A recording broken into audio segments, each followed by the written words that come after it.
Ladies and gentlemen, good day and welcome to the Cipla Limited's Q4 FY26 earnings conference call. As a reminder, all participant lines will be in the listen-only mode, and there will be an opportunity for you to ask questions after the presentation concludes. Should you need assistance during the conference call, please signal an operator by pressing star, then zero on your touchtone phone. Please note that this conference is being recorded. We have with us today Mr. Achin Gupta, MD and Global CEO, Mr. Ashish Adukia, Global CFO, and Ms. Diksha Maheshwari, Head, Investor Relations. I would now like to hand the conference over to Ms. Diksha Maheshwari. Thank you, and over to you, ma'am. Thank you, Sagar. Good afternoon. Welcome to Cipla's Q4 FY26 earnings call. I'm Diksha Maheshwari from the Investor Relations team at Cipla. Let me draw your attention to the fact that on this call, our discussion will include certain forward-looking statements, which are predictions, projections, or other estimates about future events. These estimates reflect management's current expectations of the future performance of the company. Please note that these estimates involve several risks and uncertainties that could cause our actual results to differ materially from what is expressed or implied. Cipla does not undertake any obligation to publicly update any forward-looking statement, whether as a result of new confirmations, future events, or otherwise.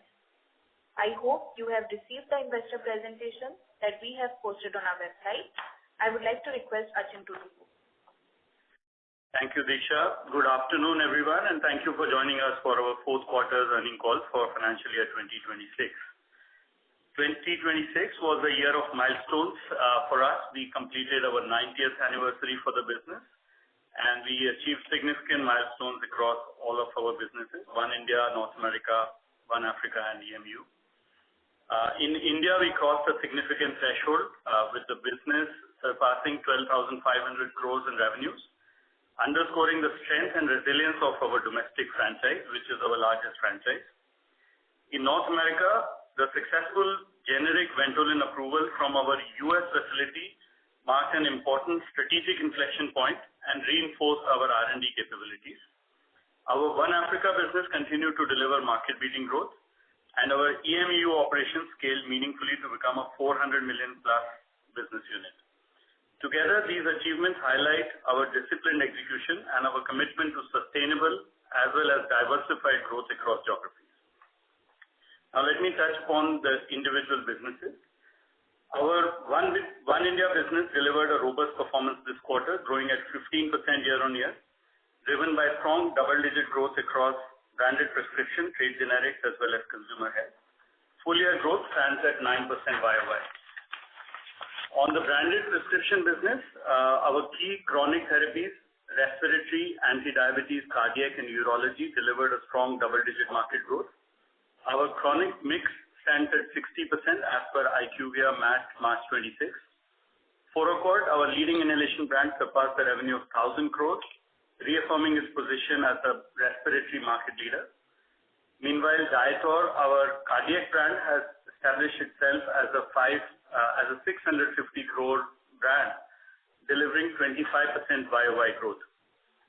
This year, we expanded our presence in the IPM by adding 4 brands with revenues exceeding 100 crores, bringing the total to 33 such brands. And our footprint in the top 300 brands in the industry now has 23 such brands. This year, our growth has also been helped by a series of successful differentiated product launches across the core therapies.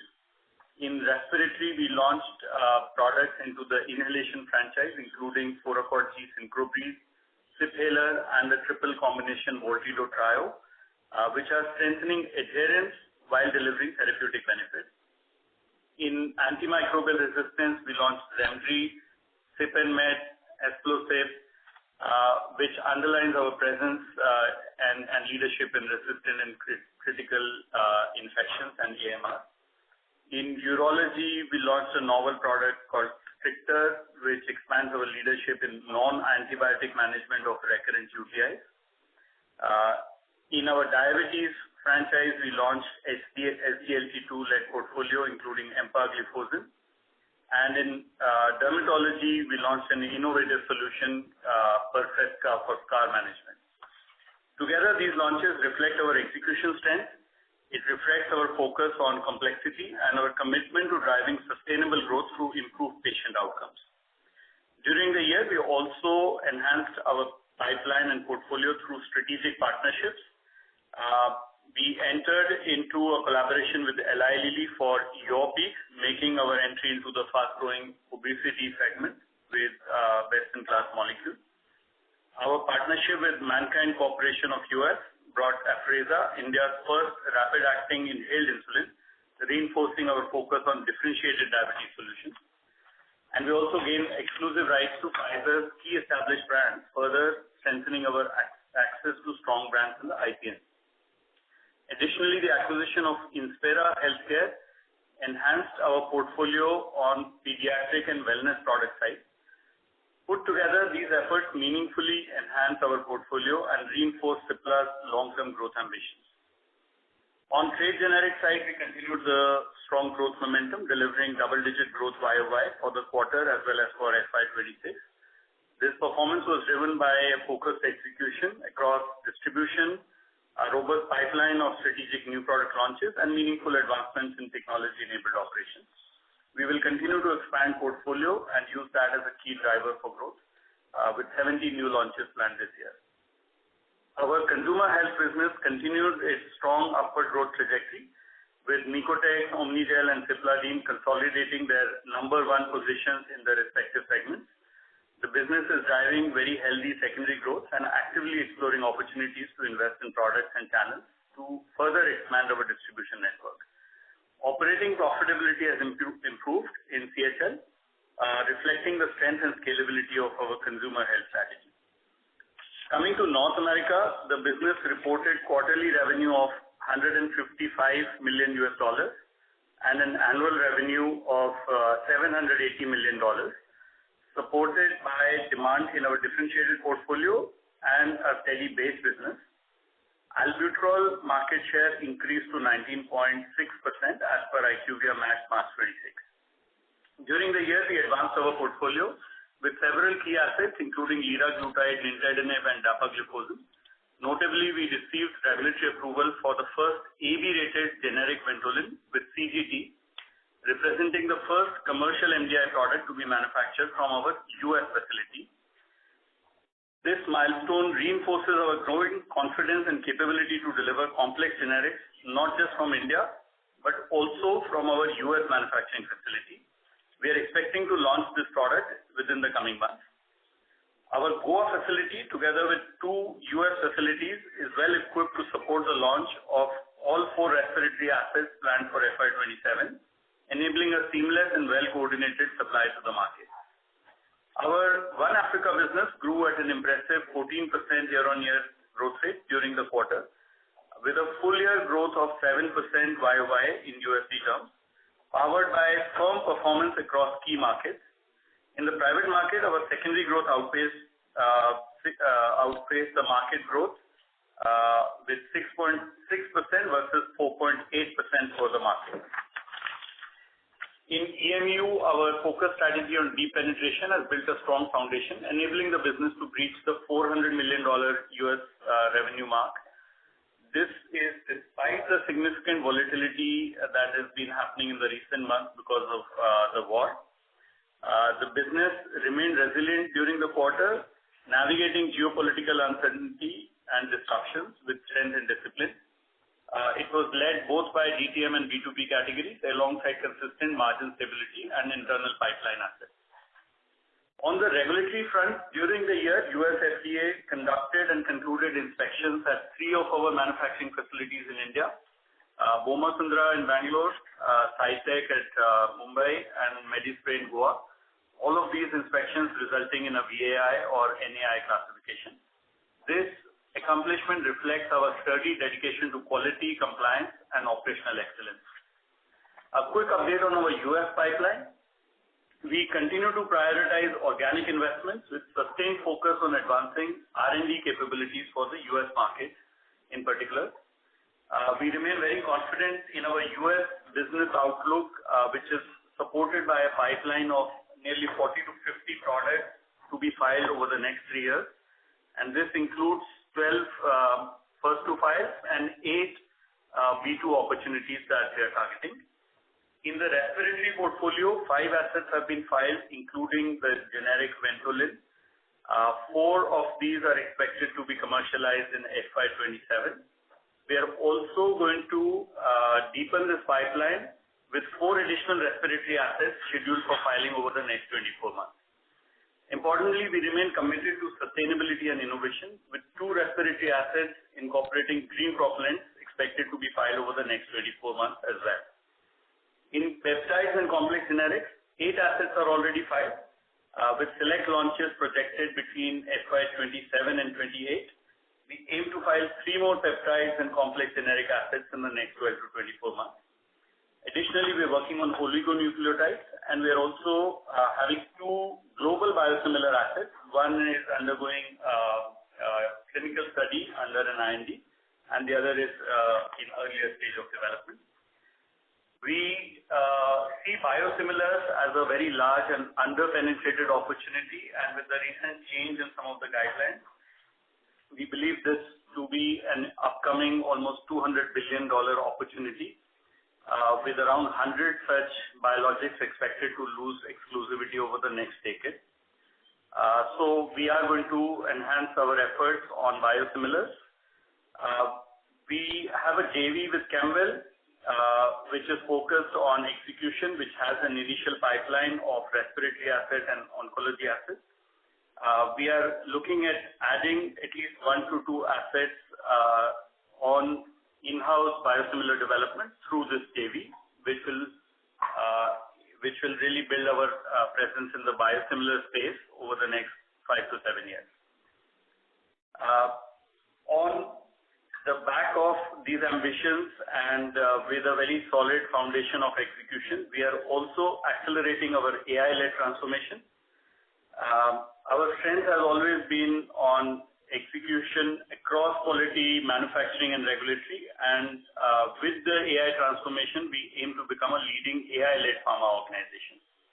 We have invested in robust data and technology foundations, which allows us to scale this up in a structured and sustainable way, and also in a very timely fashion. So we will be focusing a lot on driving efficiency, productivity, and better decision making with the help of AI over the coming coming year. I would now like to invite Ashish to present the financial and operational performance. Thank you, Achin. I'd like to present the key financial highlights for the quarter and the financial year. So we reported a quarterly revenue of 6,541 crore, and as a result of that, we ended the year with 28,163 crore. The EBITDA margins for the quarter stood at 15.2% and 21% for the year. And like every time, this does not include other income. The gross margin after material costs stood at 65.6% for the quarter and 66% for the full year. And this was primarily driven by the product mix in the revenue. Total expenses for the quarter include the employee cost and other expenses, which stood at 3,296 crore. This was higher by about 10% YOY. Annually, the expense were 12,689 crore, which was again a similar percentage increase YOY. The increase in employee costs reflects a planned investment in talent, both to support our markets as well as to strengthen our manufacturing readiness in both India as well as in the US. Overall, the operating expenses also include continued investment in R&D, which stood at 509 crore, which is at about 7.8% of the revenue for the quarter. And for the year, it was 1,974 crore, which is at about 7% of the revenue. These investments are aligned with our pipeline priorities It enables our new launches, and it builds readiness for the upcoming products. As a result, we are scaling up our annual filings, like it has been highlighted by Achin. In addition, we have started to see some impact of ongoing geopolitical situation within the operating expenses, which we are closely monitoring. In the near quarters, we don't see much a meaningful impact, but in the future quarters, as the revenue inventory gets consumed, you'll see that impact coming through. For the quarter, PAT stood at 555 crore, representing 8.5% of sales, with an effective tax rate of 22.2%. On the full year basis, the PAT amounts to 3,879 crore, accounting to 13.8% of sales, while the ETR for the year is 25.9%. Our ROIC stood at 22.9% for the year. And of course, PAT also assumes a certain impairment that we've had during the quarter. Our free cash flow generation and operating efficiency endures to drive healthy net cash position. As of 31st March 2026, the debt on our balance sheet, including the lease liabilities, stood at 614 crore, with net cash equivalent balance at 10,526 crore. Looking ahead, our key priorities will include, for One India, it would be to focus on execution to sustain the growth momentum and to outperform the market in branded generic, trade generic, as well as in consumer wellness. We will further strengthen our presence in chronic therapies, including diabetes, cardiology, urology, and dermatology, while maintaining the robust trajectory that we've built in respiratory. In North America, we will concentrate on enhancing our commercial execution and accelerating new product introductions. And our aim is to cross $1 billion mark as a run rate towards the end of this financial year, i.e. FY27. In South Africa, our focus will be on improving the private mix with correction in tender contribution. In EU, our top priority is to drive top-line growth by deepening penetration in core markets while maintaining a strong margin trajectory. Looking ahead to FY27, supported by a ramp-up of new launches and investments that we've made across our manufacturing facilities and ongoing expense optimization initiatives, we expect the EBITDA margins to be in the range of 18.5% to 20%. And this would be actually achieved with a sequential improvement quarter on quarter, with the key improvement being in the second half of the year. And on an overall basis, you will have 18.5 to 20% kind of a range. And this guidance does not include any contribution from Lanreotide in FY27. I'd like to thank you for your attention and will revert back to the moderator to open up for the questions and answers.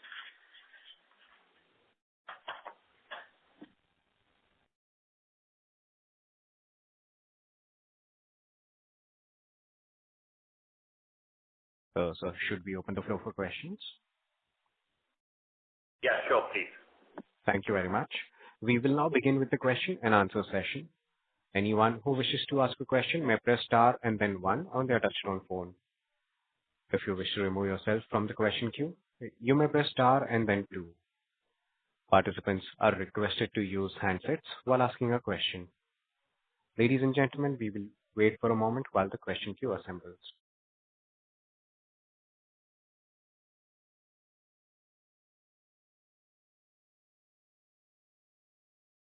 Your first question comes from the line of Vishal Manchanda from Systematics.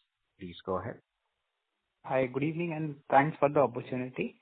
During the quarter, did we kind of book any shelf stock adjustment for Revlimid? No, I think think we had shared this in the last quarter as well. We did not have any SSA adjustments. Okay. And second, on generic Ventolin launch that you are expected to do next month. So just wanted to understand if the innovator is supposed to launch a green version of Ventolin sometime by third quarter of this financial year.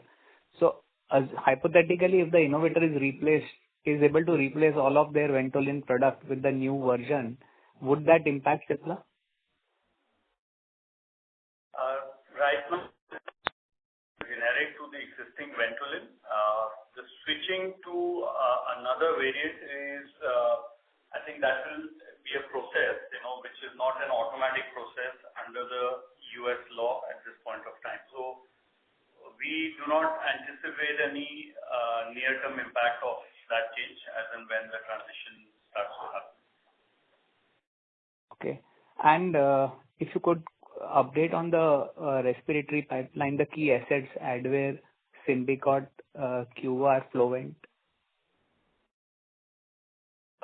So I think as we had guided, we were expecting 4 approvals this year. Ventolin has already got approved. We are, having different goal dates for different products. So during the year, we are expecting, Advair, Symbicort, and then one other asset to get approved. So this will happen during, I think, H1 and one is H2 as well. Okay. And what is holding back Advair for so long? I think your question is probably more historic. If you recall, we had OAI at our Indore facility, so we had to tech transfer to the US, which caused the delay. But now we're ready with everything. So it's just a matter of receiving the approval. And just one final one. Right. Sorry. Just to complete, we went through a pre-approval inspection on our US facility for this particular product. Got it. And just one final one. Do you expect to see any benefit out of the EU FTA for your respiratory portfolio? Because you source a lot of the basic devices from Europe. At this point, we're not expecting any meaningful impact of that. I think it's more business as usual at this point in time. So is there a change in the duty structure there, or it remains the same pre and post EU FTA?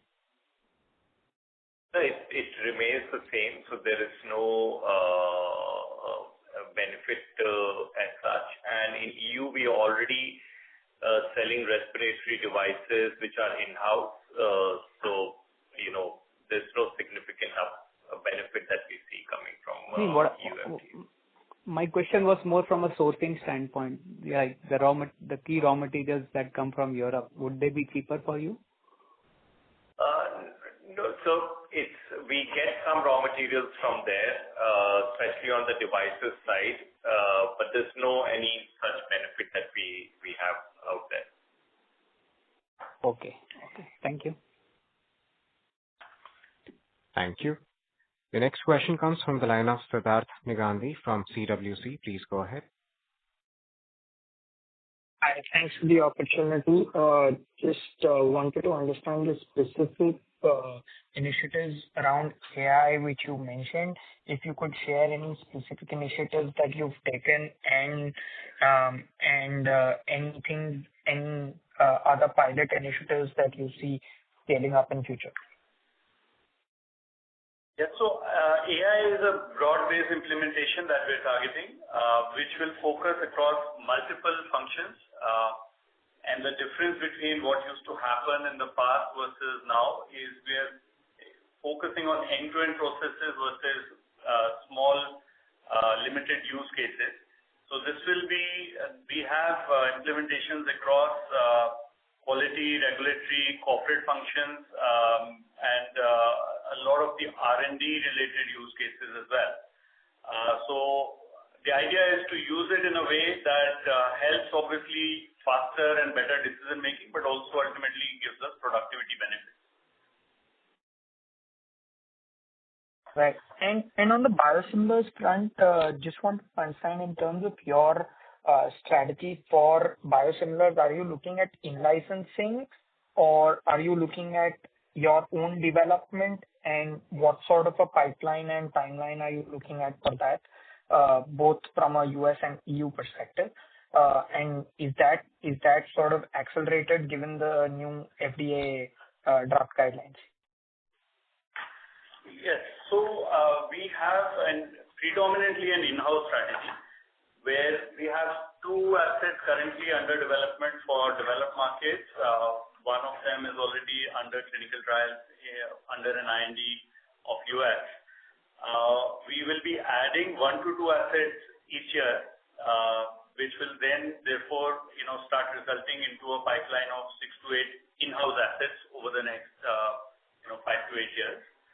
On top of that, we are considering a limited amount of in-licensing where there are near-term opportunities that are not within our in-house portfolio. So for those, we are open to considering some in-licensing opportunities as well. But we see this as a newer space, more so because of the changes to the guidelines, which have placed us in a good position where we can run these like the other complex projects, and we can benefit from the overall economics of developing these projects. That's fine. Thank you so much. Thank you. The next question comes from the line of Surya Patra from Phillip Capital. Please go ahead. Yeah, thank you for this opportunity, sir. My first question is on the US revenue guidance, what you are talking about $1 billion by the end of this year. Sir, also simultaneously you have mentioned that in your guidance for 27, you have not factored lanreotide.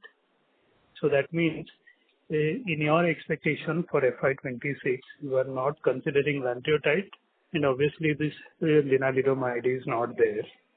So if we kind of deduct these two product revenue from the $780 million annualized revenue of FY26 for US, so the number what you're talking about is almost like double the size of base US business of FY26. So what is the kind of bridge that we are talking about? Where from this revenue build-up that will happen? Can you give some clarity, sir?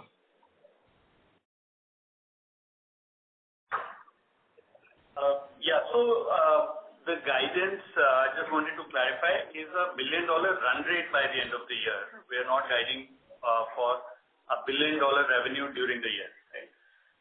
And the reason for that is because a lot of this is contingent on pipeline maturing. So we have one approval already in hand. As we mentioned, there are 3 other respiratory approvals. There's one big peptide approval, and there are 3 other products which have already got approved in the year, smaller assets, etc. So as these products get approved, our run rate will keep improving, and we will get to that $1 billion by the end of FY27, which puts us in a very good position because what historically we were shy of that. We would want to see the year ending at a good run rate of $1 billion in the US. Okay. So that means kind of in the second half, we will see a run rate of almost like $100 million incremental revenue versus the quarterly run rate in the first half. Yeah. Okay. And now, is it fair, since you have mentioned that lanreotide you have not factored while guiding the margin for the year, so what is the outlook that we are giving for lanreotide for this year and for the subsequent period, given that kind of a total destruction that we are currently seeing for that molecule? Yeah. So for lanreotide, we have the partner who's working on the remediation efforts. That's in full swing, and we are helping them as much as possible on navigating that path. So I think maybe by next quarter we'll have closer visibility on their exact remediation timelines, which will also include a reinspection from the FDA. So that we can come back and guide after a quarter. But in parallel, we have also identified alternate suppliers for this, alternate manufacturing site, which will be based out of the US. So the objective is to be able to file by early next year, next calendar year, also Q4 of this financial year. That gives us a two-pronged approach to overcome this. So I think, it will come back. It's a very interesting opportunity, being a long-acting injectable. And, once we are able to resolve either of these two, and now we have two shots at goal, we will be back in this, definitely from an FY28 perspective, it will be. Sure, sir. Sir, on Ventolin, that is the next question. So, when means we already mentioned that we have around 22% kind of or more than 20% kind of market share in the albuterol market itself in the US. So now with another variant of albuterol is getting approved, do you find any changes to the kind of market dynamic in terms of the pricing or in terms of the competition or in terms of your scope in albuterol as a whole, whether it will lead to incremental business or not, since it is a variant of albuterol only, and the prescription would be based on albuterol HFA that way? Yeah. No, these are different products because they get substituted to the different innovator products. So it's a different NDC, different market. And we have CGT on the generic Ventolin, so we will actually be exclusive, for a 6-month period. And we expect a significant uptake. There is no cannibalization that will happen on the other variant, which is a generic to, another variant of same molecule. So we're more likely to take the share from, the existing Ventolin suppliers rather than, going each from the other franchise. Okay. Just last one question from my side, sir. Is there any scope of rationalization of the cost on the cost front? See, because if the revenue is likely to slide on the US front particularly, so are we likely to see any reduction in any cost line item for FY27? So, look, there are two parts. Working on number of productivity enhancement measures, which will help us optimize the cost, including some of the tech-related transformation that we spoke about.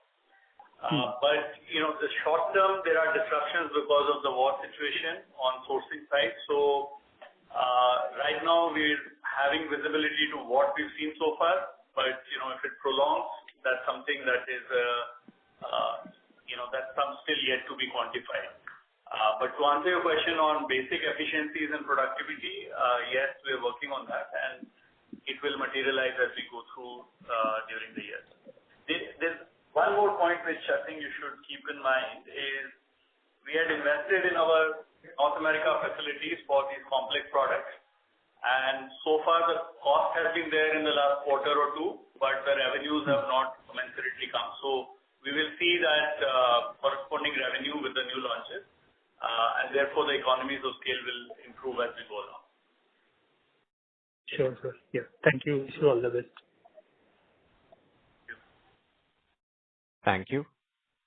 Your next question comes from the line of Tushar Manudhane from Motilal Oswal Financial Services. Please go ahead. Yeah, thanks for the opportunity. So just on the R&D, connecting R&D spend, overall almost 2,000 crores, but at the same time, very few ANDAs being filed. So is it that the R&D spend per ANDA is significantly higher, maybe for FY26, 25, compared to the earlier, let's say the philosophy of R&D spend per ANDA? That's my first question. Yes, actually, we have gone up products, including including some first-to-files, which are on oligonucleotide side as well. So we've gone into more respiratory, more peptide, and more oligo, which is resulting in higher spend per filing. And some of these also involve litigation cost as well. So that also leads to higher R&D spend. It has got everything in that R&D spend that you see, both API cost, your R&Ds that you buy, litigation, etc., etc. And of course, some of these oligonucleotides, etc., we go outside to CRO, CMOs as well. So there is also cost involved in that. So typically, at least for, without getting into product-specific details, but let's say for respiratory and oligo products, like per ANDA R&D spend, broad number you would like to call out? I think that's very case specific, so it's difficult to call out an average number. We are guiding towards 7%-ish on R&D spend as a percentage of sales, and we're also going to, I think in the mix, the mix will also change slightly in the coming year because, as I said, 40 to 50 filings with respiratory, with first-to-files, and certain number of peptides, etc. So hard to put a metric on per filing because the nature of that filing changes a little bit. But our endeavor is to go after complex opportunities, which keeps the business sustainable, and NPV per project has to be high. Right? That's the internal criteria. Got it, sir. And secondly, the albuterol market share has sort of reduced quarter-over-quarter, while the number was at 19.5, then it moved up to 22, and we are now back to 19.5. Anything to read through in that? No, I think it's hardly a reduction that you see out there of 0.4% or so that we've seen. So I think 19 to 20, or rather 19.5 to 20 is something that you should pencil in. We are ranked one out there, and if supply was, if you could supply more, then we could, there's a potential to increase the share as well. And just to complete on that, the R&D part, is this Indore site regulatory issue also one of the reasons for, let's say, is it delay in filing because of the regulatory issue at Indore site, or the Indore site classification has got nothing to do with the filing of the assets? No, so now we have de-risked out of Indore. So our assets are filed from US, and one of the assets we are doing from Goa because Goa is cleared. No, I was referring to, let's say, prospective filing, not the ones which are already filed. Let's say where we do R&D spend, where the product probably from a validation or exhibit batches are ready, but because of classification at Indore site, the acceptance of filing by US FDA, is there that kind of a delay also happening? Same, likewise for potential filings also, we are focusing more on Goa and US sites. Indore, I think we will accelerate as soon as it clears. Yeah. Got it, sir. And just lastly on Ventolin, this product will see a gradual pickup in terms of market share. Like what's the strategy, if you could highlight, given while we have exclusivity, but will the pickup be gradual enough, or we can have a sizable business in, say, 2 to 3 quarters timeline? Yeah, so you will see towards second half a ramp up happening in generic Ventolin. Though we will launch it within the quarter one, yeah.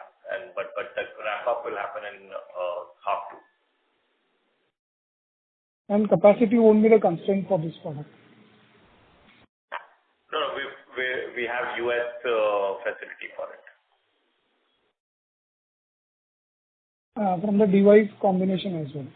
perspective? From which? Sorry, come again. From the drug device, while drug would be there from the... Not a problem at all on the devices side. Got it. Thanks a lot, sir. Thanks a lot, sir. Thanks a lot, sir. Thanks. Thank you. The next question comes from the line of Damayanti Kerai with HSBC. Please go ahead. Hi. Thank you for the opportunity. My question is again on your U.S. exit guidance of $1 billion in FY27. So you indicated couple of interesting products in respiratory, peptides, etc., which can help you to achieve this rate. So my two questions there. What kind of visibility you have on these products, which gives you confidence that you can receive approval in this year? And second is, for some of the bigger assets, what kind of risk mitigation strategies which you have already implemented? So if you can elaborate on these 2 points. Thank you.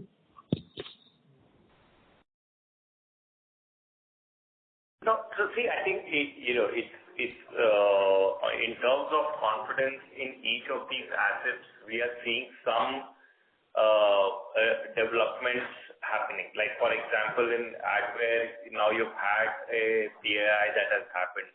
Okay, Ventolin, where we were expecting around the same time, we've got the approval. In certain other assets also, there is an ongoing, discussion readiness that is there. Of course, we can't anticipate when the approval will come through, but in some of them we are aware of the goal date, etc.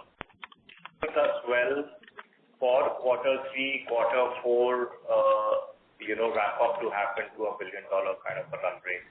And that's what we have envisaged in our business plan. And from facility point of view, all these facilities are also de-risked. So from internally, it's only pending approval. From internally, we are ready to, kind of launch these assets as soon as the approval comes.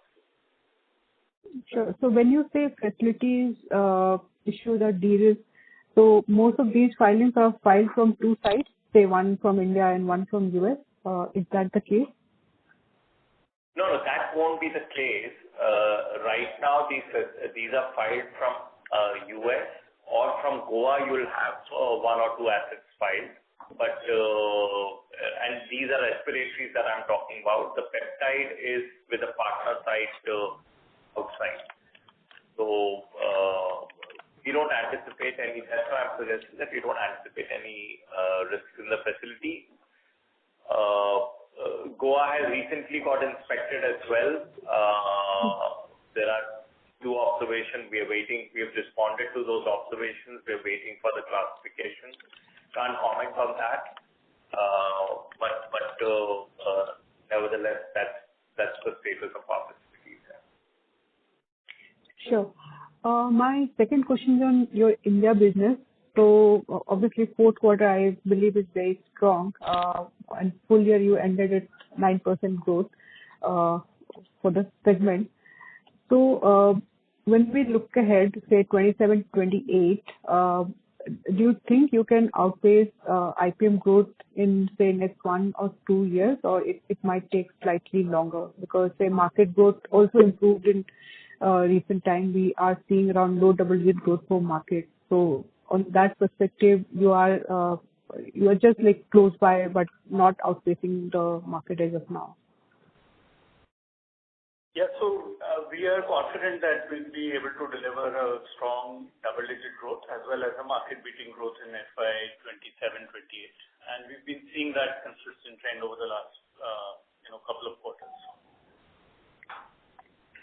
So, okay, so you think it's possible. Okay. And my last question is on your gross margin trends. If qualitatively you can give some color, given now your product pipeline is becoming more complex, generics heavy. So in that sense, how should we look at your gross margins in say near term or in medium term?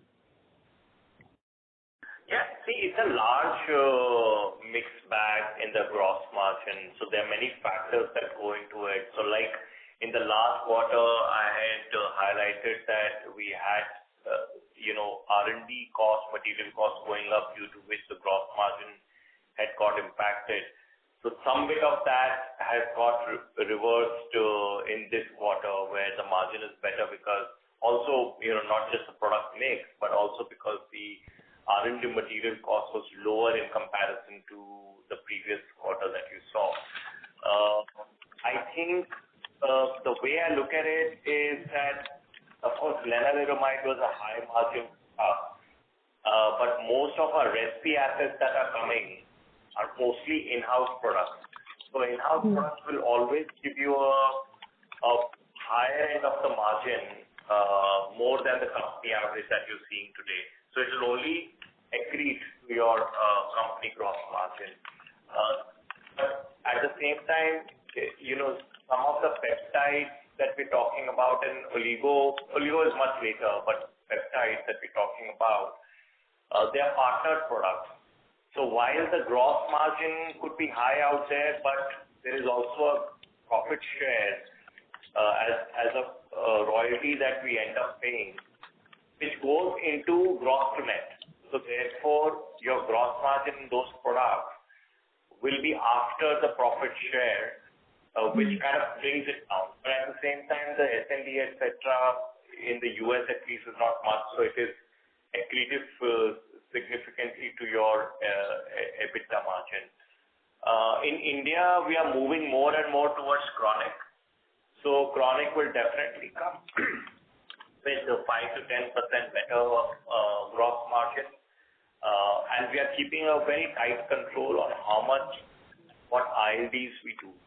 So keeping all these things in mind, I think gross margin should have a positive bias.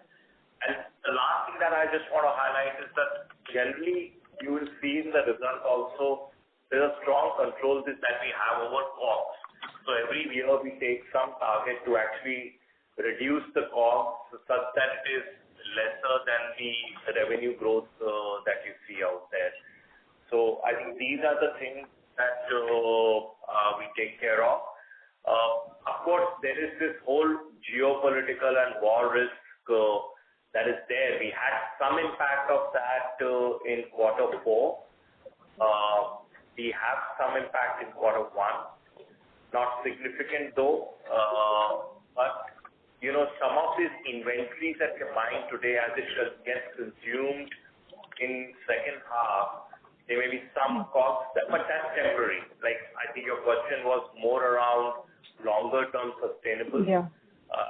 Longer term I've talked about, but there may be some blips here and there because of the reason that I mentioned.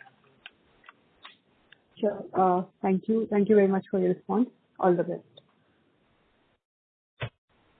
Thank you. Our next question comes from the line of Nikhil Mathur with HDFC Mutual Funds. Please go ahead. Yeah, hi, good afternoon. I'm sorry to be hopping on the US guidance. One clarification, when you were saying that you will be at $1 billion exit run rate, does it include lanreotide or it doesn't include any contribution from lanreotide?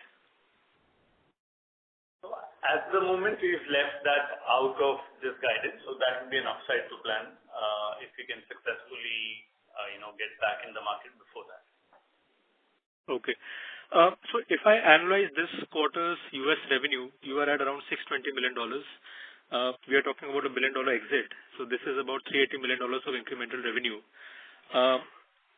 Just want to understand the skewness of this $380 million. So there are, I think, 6-7 products that you are launching this year.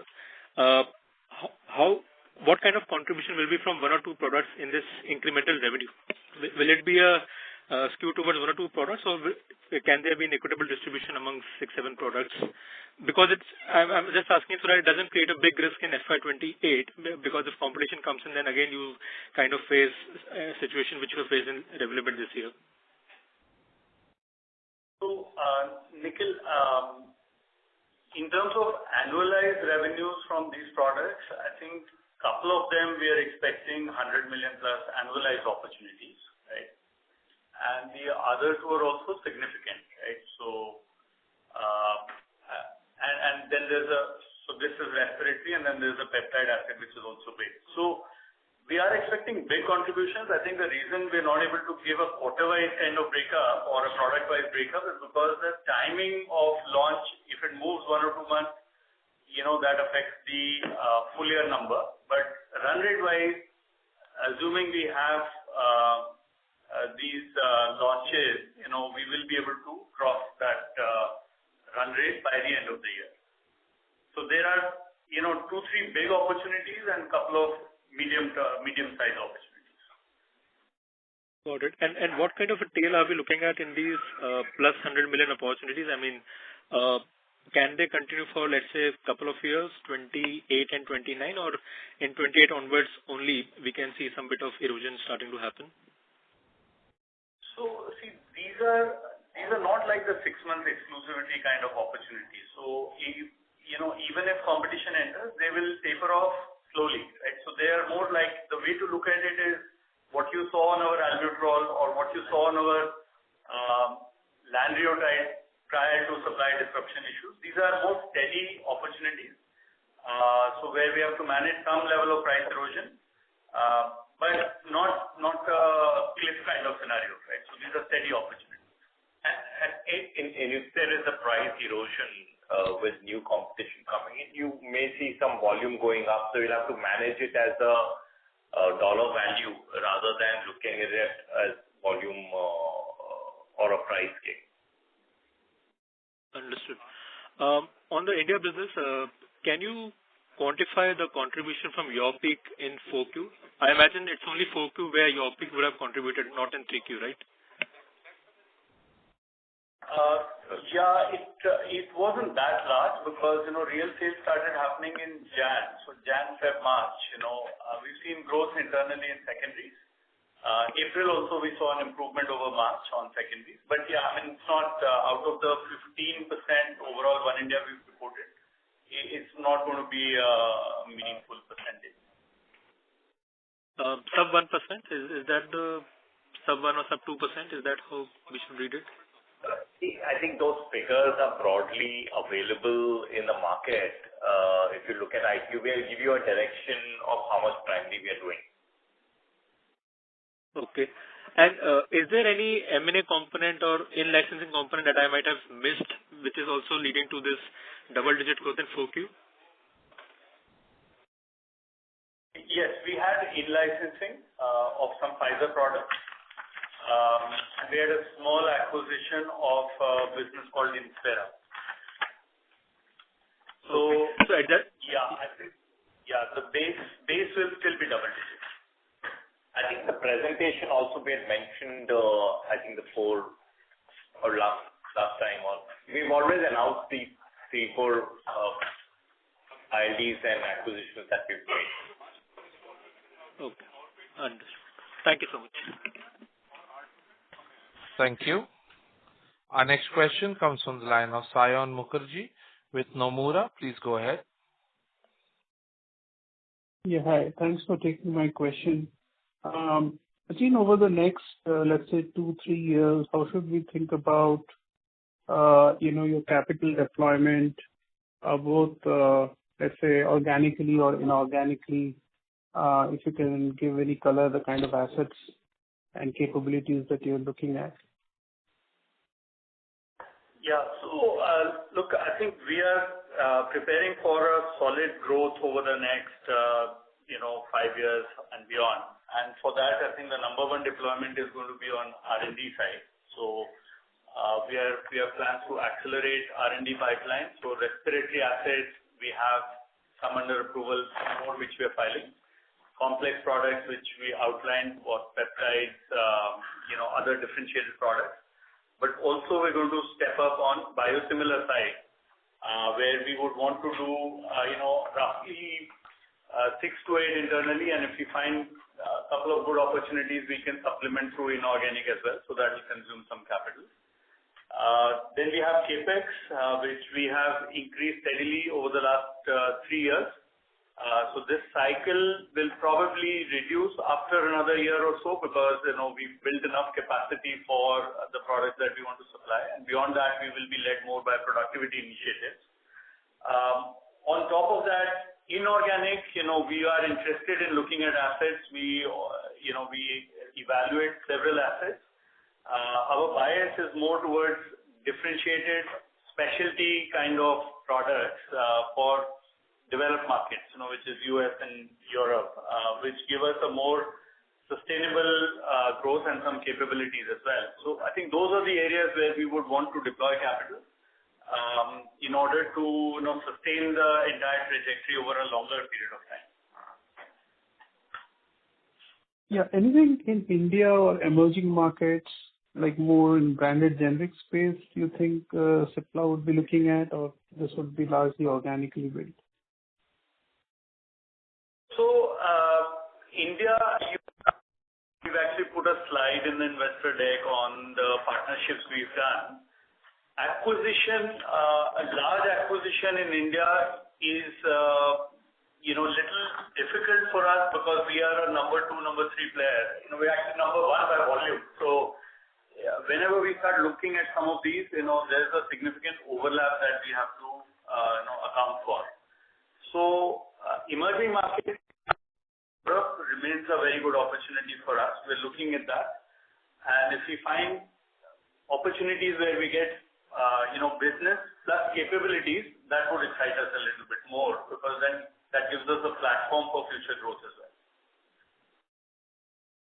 Right. Actually, just one clarification, because your cash on balance sheet is pretty large now, and the kind of expansion organically and inorganic opportunity, it appears that it won't get consumed. So, I mean, are we then thinking about high dividend payout?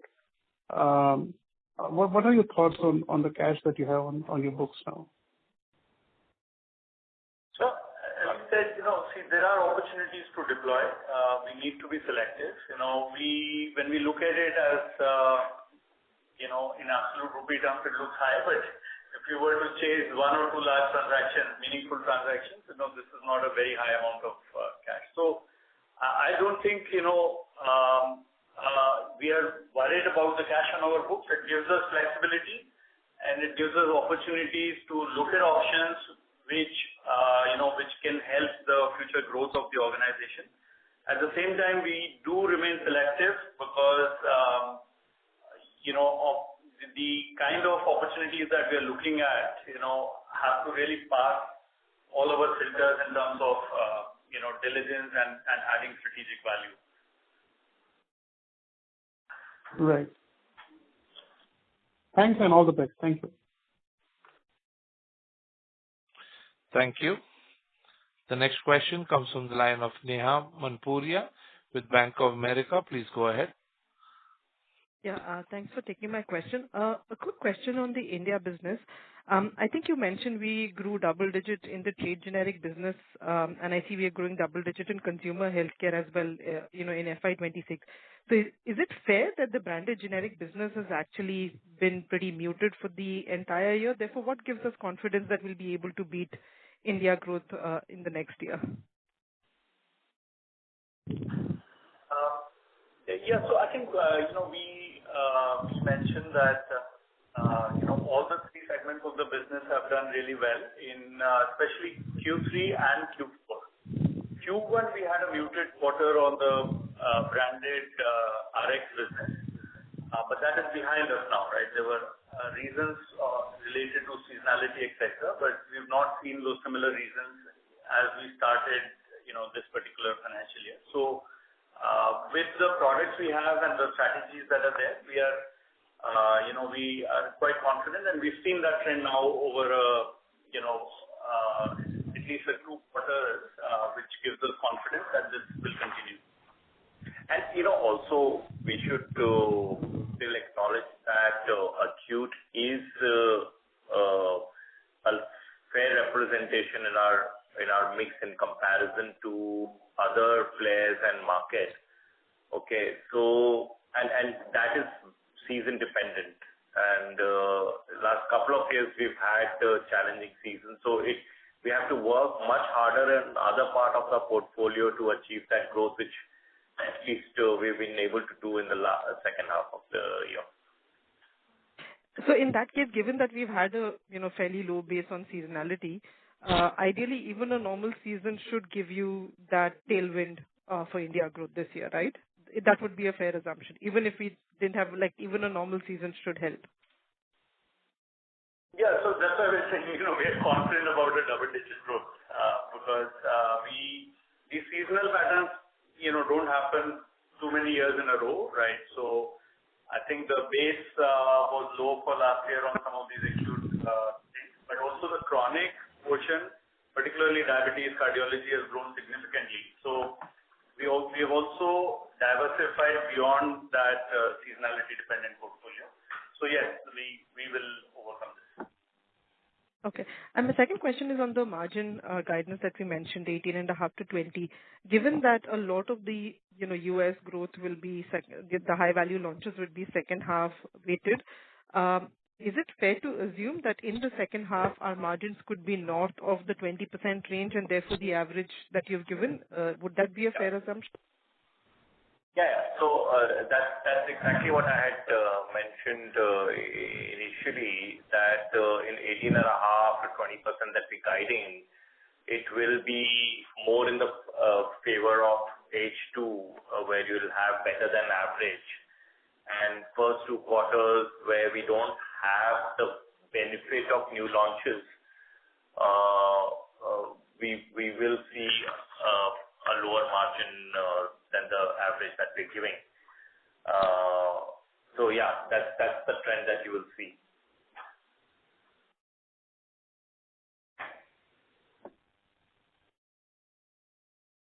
Thank you.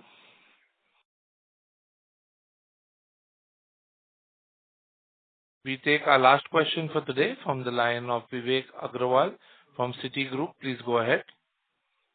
Yeah, thanks for the opportunity. I'm just again trying to understand your EBITDA margin guidance. Given the outlook you provided for the US business, $1 billion plus run rate and India double-digit growth in FY27, this 18.5 to 20% appear a bit conservative. Just trying to understand, have you baked in significant impact of, let's say, input cost increase or impact of geopolitical situation, etc., or anything that is holding you back from giving a better guidance? Thank you. See, I think, we have made a lot of investment in the last 1 or 2 years, both on people as well as on R&D. Okay. And both these costs is going to sustain. People costs will continue to be high because we've made in manufacturing facilities needed and to actually report, etc. I think more or less that investment phase is coming to an end. But of course, that people cost is now sitting with us, and revenue of that will start coming in, like Achin had said, later with the new launches coming in. R&D also, while it is discretionary and in hand, but still will continue to be at about 6 to 7%, but more biased towards 7% because we are increasing the number of programs, etc. So therefore, I think 18.5 to 20 is a fair margin to assume. We are baking in more moderate kind of a war risk, and we are hoping that it's temporary and not really going to sustain. If it sustains, then of course, this margin will still try to mitigate through other measures, but nevertheless, we're not factored into a very long-term kind of a sustained impact of that. Yeah, understood. And given that you are suggesting 2H margins to be better than 1H, and it will factor new launches in the US, so is it fair to understand that 28 margins or F28 margins can be materially different or better than F27? I think that would be our target, right? So we will obviously work towards continue to improve our targeted margin. To be fair, I think it should 20 plus is something that we should anyway sustain going forward. Last question on one product, Nintedanib.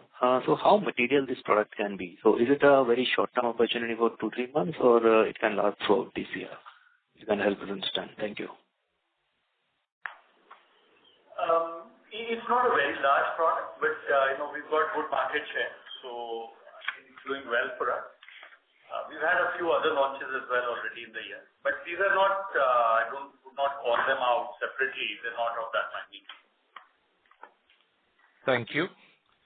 Ladies and gentlemen, that was the last question for today. I would now like to hand the conference over to Ms. Diksha Maheshwari for closing comments.